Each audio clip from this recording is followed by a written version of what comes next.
Except the EDID setting from the remote country, we also can do the EDID setting from the push buttons. We can just press the EDID, then select the input port. Like if you want to do the input 2, press input 2.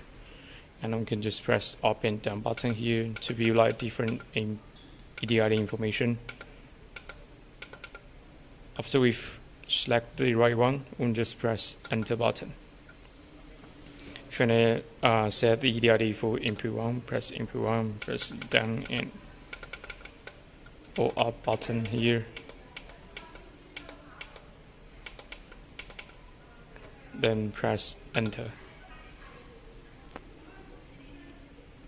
We press EDID K again, you will back to the home page. So this is about the EDID setting by remote country or by the push buttons.